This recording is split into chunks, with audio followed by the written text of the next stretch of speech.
పితా పుత్ర పవిత్రాత్మ నామమున ఆమేన్. ఆమెన్. ప్రభువు మీతో ఉందురుగాక. మీ ఆత్మతో ఉండునుగాక. పునీత యోహాను గారు రాసిన పవిత్ర సువిశేషంలోని భాగము. ప్రభువా మీకు మహిమ కలుగునుగాక.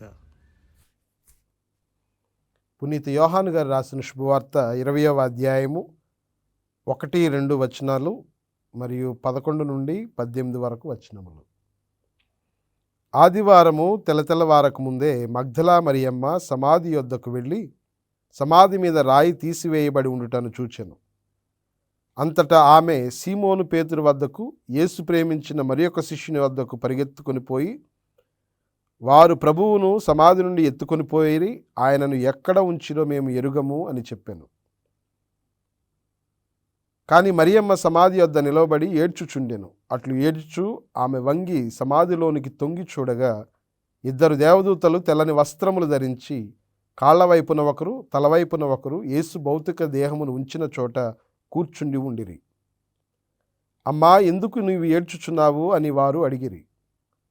నా ప్రభువుని ఎవరో ఎత్తుకొని పోయిరి, ఆయన ఎక్కడ ఉంచిరో నేను ఎరుగను అని ఆమె చెప్పాను. అట్లు చెప్పి ఆమె వెనుకకు తిరిగి యేసు నిలవబడి ఉండుటను చూచెను. కానీ ఆమె ఆయనను గుర్తింపలేదు. యేసు ఆమెతో, అమ్మా, నీవు ఎందుకు ఏడ్చుచున్నావు? నీవు ఎవరిని వెదుకుచున్నావు అనెను. ఆమె ఆయనను తోటమాలి అని భావించి, అయ్యా, నీవు ఆయనను తీసుకొని వెళ్ళిన ఎడల ఆయనను ఎక్కడ ఉంచితివో చెప్పుము, నేను వెళ్ళి తీసుకొని పోయేదను అనెను. మరియమ్మ అని యేసు పలికెను. ఆమె ఆయన వంక తిరిగి హీబ్రూ భాషలో రబ్బూని అని పిలిచెను, అనగా బోధకుడా అని అర్థము. యేసు ఆమెతో, నన్ను పట్టుకొనవద్దు, నేను ఇంకనూ తండ్రి యొద్దకు ఆరోహణమైపోలేదు. నీవు వెళ్ళి నా సహోదరులతో ఇట్లు చెప్పుము, నేను నా తండ్రియు మీ తండ్రియు, నా దేవుడును మీ దేవుడును అయిన వాని యొద్దకు ఆరోహణమైపోవచ్చున్నాను అని చెప్పాను. మగ్దలా మరియమ్మ వెళ్ళి శిష్యులతో, నేను ప్రభువును చూచితిని అని వారికి ప్రభు సందేశమును అందజేసెను. ఇది క్రీస్తు ప్రభుని సువిశేషము. క్రీస్తువా మీకు స్తుతి కలుగునుగాక. క్రీస్తునాథుని యందు ప్రియ సహోదరి సహోదరులారా, దేవుని యందు ప్రియ విశ్వాసులారా, ఈరోజు శ్రీసభ పునీత మగ్దలా మరియమ్మ గారి యొక్క పండుగను కొనియాడుతూ ఉంది. ఆమెను గురించినటువంటి స్వార్థ గ్రంథములలో వివరింపబడినటువంటి విషయాలు మనకు తెలుసు. ఆమె జీవితం ఎలా ఉంది, ఆమె ఎటువంటి విధంగా తన యొక్క జీవితాన్ని మార్చుకుంది అని. ఒకప్పుడు పాపభారాన్ని, బాధను, చీకటిలో బ్రతికినటువంటి ఆమె క్రీస్తు ప్రభుని యొక్క కృప ద్వారా తన యొక్క జీవితాన్ని మార్చుకొని క్రీస్తుకు సాక్షిగా, క్రీస్తు యొక్క సందేశానికి సాక్షిగా ఆమె మారగలిగింది. ఇది దేవుడు ఆమె జీవితంలో చేసినటువంటి అతి గొప్ప కార్యం. సిలువ క్రింద నిలిచినటువంటి ఆమె,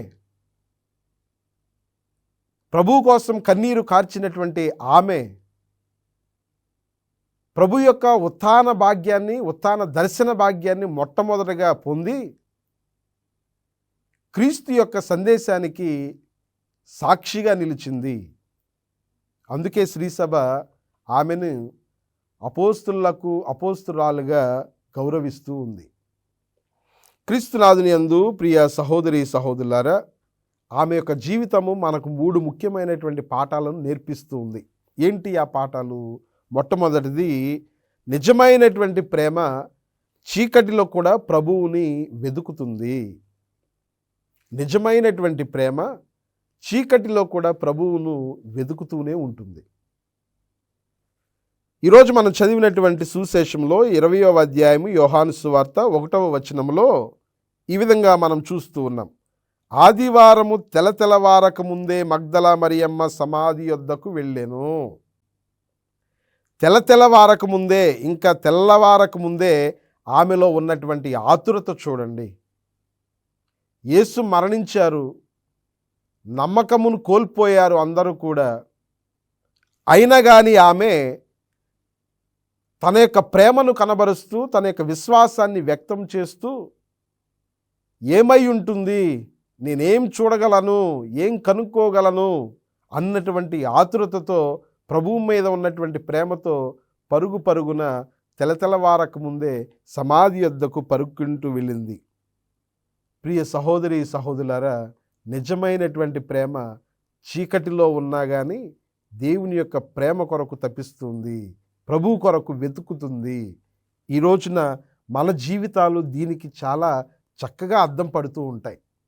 ఏ విధంగా నీ జీవితంలో కూడా అనేకమైనటువంటి చీకట్లు అలముకుంటూ ఉంటాయి. విశ్వాసిగా నువ్వు చీకట్లో పయనించాల్సి వస్తుంది, చీకట్లో జీవించాల్సి వస్తుంది, చీకట్లో నువ్వు నెట్టివేయబడతావు, అంధకారంలోనే మ్రగ్గిపోతూ ఉంటావు. నీకు అనారోగ్య పరిస్థితులు ఏర్పడతాయి, బాధలు వస్తాయి, ఇబ్బందులు ఎదురవుతాయి, కన్నీళ్ళు ఎదురవుతాయి, కుటుంబ సమస్యలు వస్తాయి, ఆర్థిక సమస్యలు వస్తాయి. ఇటువంటి అంధకార చీకటి పరిస్థితులలో నువ్వు ఏం చేస్తూ ఉన్నావు అనేటువంటిది ఇక్కడ ప్రశ్నకు మనం ఇవ్వాల్సినటువంటి సమాధానం. ఇటువంటి పరిస్థితుల్లో కూడా నువ్వు దేవుని మీద ప్రేమను విశ్వాసాన్ని కనపరుస్తూ ఉన్నావా? మగ్దలా మరియమ్మ అందరూ నమ్మకాన్ని కోల్పోయినా కానీ ఆమె మాత్రము ప్రభుని మీద ఉన్నటువంటి ప్రేమ చేత ఆయనను వెతుకుతూనే ఉంది, ఆయన కోసం తపిస్తూనే ఉంది, ఆయన కోసం పరితపిస్తూనే ఉంది. నువ్వు నేను కూడా నీ జీవితంలో ఒక విశ్వాసిగా ఎన్ని కష్టాలు, శ్రమలు, బాధలు ఎదురైనా కానీ నువ్వు మాత్రము ప్రభుని వెదకటము మానివేయకూడదు. ప్రభువు నీకు తోడుగా ఉంటాడు అన్నటువంటి విషయాన్ని జ్ఞాపకం చేసుకొని ముందుకు వెళ్ళాలి. ప్రియ సహోదరులారా, మనము కీర్తనల గ్రంథము 30వ కీర్తనలో 1వ వచనం 5వ వచనాన్ని ఈ విధంగా చదువుతాము. రేయి దుఃఖము వలన కన్నీళ్లు కారును, కానీ వేకువనే ఆనందము చేకూరును. నీకు కష్టాల వలన, బాధల వలన నీకు దుఃఖము, కన్నీళ్లు రావచ్చేమో కానీ మరలా నీకు తెల్లారిన తర్వాత దేవుడు ఆనందాన్ని కలుగజేస్తాడు. ఎందుకు అంటే దేవుడు తనను నమ్మినటువంటి వారిని ఎప్పుడు కూడా విడిచిపెట్టడు. మనం చాలాసార్లు చాలా చోట్ల వినే ఉండొచ్చు, దేవుడు ఆలస్యం చేస్తాడేమో కానీ నిన్నెప్పుడు కూడా ఉపేక్షించడు, నిన్ను విడిచిపెట్టడు. ఆలస్యం చేయొచ్చేమో దేవుడు నీ విశ్వాసాన్ని పరీక్షించడానికి, కానీ ఎప్పుడు కూడా తను నమ్మినటువంటి వారిని మాత్రం దేవుడు ఉపేక్షించడు, వదిలిపెట్టడు. ఇది ఒక విశ్వాసిగా నువ్వు తెలుసుకోవాలి.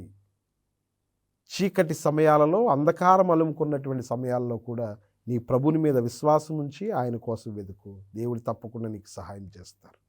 ఇక రెండవదిగా మగ్దలా మరియమ్మ గారి యొక్క జీవితం నుండి మనం గ్రహించవలసినటువంటి విషయము, మనలను దేవుడు పేరు పెట్టి పిలుచుకున్నారు. జ్ఞానస్నానములో ఇదిగో పితాపుత్ర పవిత్రాత్మ నామమున నీవు నేను మనందరం కూడా దేవుని యొక్క నామములో క్రైస్తవులుగా ఉండడానికి పిలుచుకొనబడ్డాం.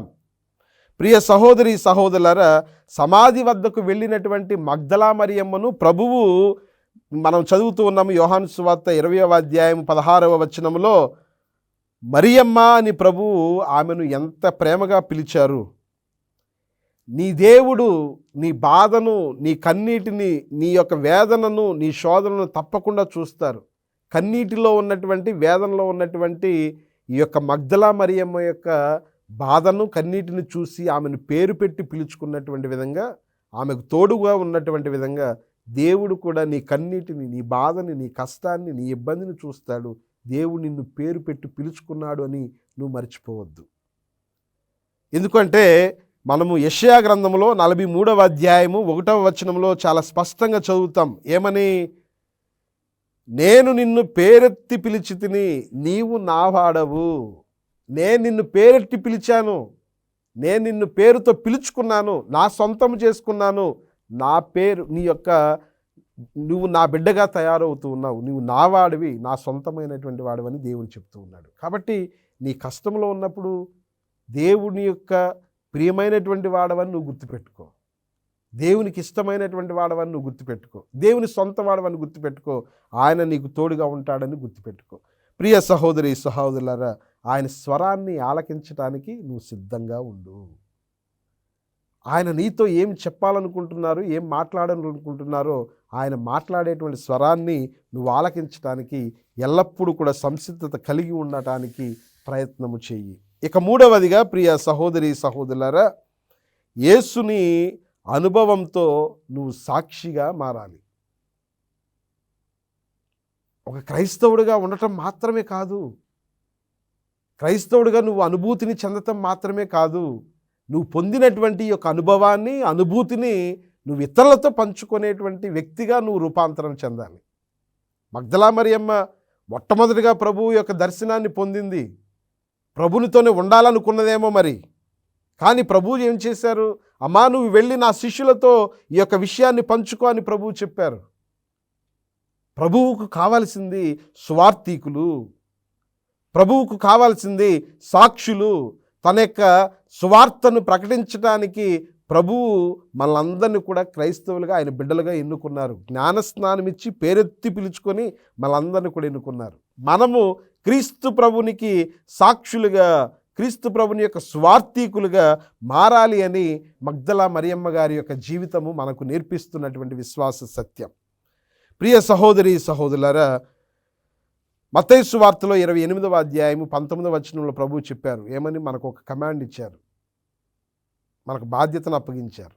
మీరు వెళ్ళి లోకమంతటా సంచరించి సకల జాతి జనులకు పితాపుత్ర పవిత్రాత్మ పేరిట సువార్తను, నా పేరిట సువార్తను ప్రకటించండి అని. ఇది మనందరి యొక్క బాధ్యత. సువార్థికులుగా, being the witnesses of Christ, దేవుని యొక్క వాక్యానికి, క్రీస్తుకు సాక్షులుగా ఉండటం మనందరి యొక్క బాధ్యత. పౌలు గారు ఈ విషయాన్ని గురించి ఒక చక్కనైనటువంటి మాట చెప్తారు. కొరింథీయులకు రాయబడినటువంటి మొదటి లేఖలో 9వ అధ్యాయము 16వ వచనంలో చాలా చక్కగా చెప్తారు ఆయన. ఏమని? సువార్తను బోధించుచున్నంత మాత్రము నాకు గొప్పలు చెప్పుకొను హక్కు లేదు, నిజమునకు సువార్తను ప్రకటించుటకు నేను ఆజ్ఞాపించబడితిని. కనుక చూడండి, సువార్తను బోధింపకున్నచో నా పరిస్థితి ఎంత దారుణమగునో. సువార్తను బోధించకుంటే నా పరిస్థితి ఎంత దారుణమో కదా. నువ్వు పిలువబడిందే దేవుని యొక్క సువార్తను, దేవుని యొక్క ప్రేమను ప్రకటించడానికే కదా. కాబట్టి ప్రియ సహోదరి సహోదరులారా, we need to be the witnesses of Christ. దేవుని యొక్క సువార్తకు సేవకులుగా, సాక్షులుగా మనందరం ఉండాలని ఈ రోజున ప్రభువు పిలుస్తూ ఉన్నారు. మరి మగ్దలా మరియమ్మ గారి యొక్క జీవితం మనందరికి కూడా ఆదర్శం కావాలి. ఆమె యొక్క ప్రార్థన సహాయంతో మనము కూడా క్రీస్తు యొక్క సువార్తను లోకానికి అందించగలిగినటువంటి క్రైస్తవులుగా తయారు కావాలని మనందరం కూడా ప్రార్థన చేసుకుంటూ ఉండాలి. క్రీస్తు యొక్క సువార్తను ప్రకటించాలి. నీ యొక్క మాటల ద్వారా, నీ జీవితం ద్వారా, నీ యొక్క నడవడిక ద్వారా, నీ కుటుంబం ద్వారా, నీ సంఘం ద్వారా క్రీస్తు యొక్క సువార్తను, క్రీస్తు యొక్క విలువలను ప్రకటించేటువంటి క్రైస్తవుడిగా నువ్వు తయారు కావాలని ఈరోజు మనకందరికి కూడా సందేశం ఇవ్వబడుతుంది. ప్రియ సహోదరులారా, పాపి కూడా దేవుని యొక్క కృపతో పరిశుద్ధులుగా, పునీతులుగా మారగలరు. నిజమైనటువంటి ప్రేమ యేసుని చివరి వరకు అనుసరించేలా చేస్తుంది. నువ్వు యేసు ప్రభువుని అనుసరించు. అదేవిధంగా అదే నిజమైనటువంటి ప్రేమ నిన్ను యేసు ప్రభు యొక్క సువార్తకు సాక్షిగా నిలబెడుతుంది. ప్రార్థన చేసుకుందాం. మనం ఆ విధంగా ప్రభుని అంటిపెట్టుకొని క్రీస్తు యొక్క సువార్తకు సాక్షులుగా నిలబడేటువంటి విశ్వాసాన్ని, దేవుని యొక్క కృపను మనకు దయచేయమని ప్రార్థన చేసుకుందాం. ప్రభువు మనందరినీ దీవించునుగాక. చిన్న ప్రార్థన చేసుకుందాము. కృపాసత్య సంపూర్ణమైన దేవ, దయగల సర్వేశ్వర, పునీత మగ్దలా మరియమ్మ గారిని మాకందరికి కూడా ఆదర్శంగా ఇస్తూ ఉన్నందుకు నీకు వందనాలు. ఆమె ఏ విధంగానైతే అనునిత్యము నీ యొక్క అడుగు జాడల్లో నడిచి తన యొక్క జీవితాన్ని పావనపరచుకుందో, నీకు సాక్షిగా నిలిచిందో, ప్రభువా మేము కూడా నీ యొక్క అడుగు జాడల్లో నడుస్తూ నీ యొక్క విలువలను మా యొక్క జీవితంలో అనుసరించి పాటిస్తూ నీకు సాక్ష్యం ఇచ్చేటువంటి క్రైస్తవులుగా, బిడ్డలుగా మమ్మల్ని అందరినీ కూడా మలచమని మా ప్రభు అయిన క్రీస్తు ద్వారా అడిగి వేడుకొనుచున్నాము తండ్రి. ఆమేన్. ప్రభువు మీతో ఉందురుగాక, మీ ఆత్మతో ఉండునుగాక. సర్వశక్తిగల సర్వేశ్వరుడు పిత, పుత్ర, పవిత్రాత్మ మిమ్మందరిని దీవించి సదా కాచి కాపాడుదురుగాక. ఆమేన్. గుణదల మాత మా ఆశ్రయం, కరుణామయీ నీవే మా జీవనం, విజయవాడ వెలుగై నిలిచిన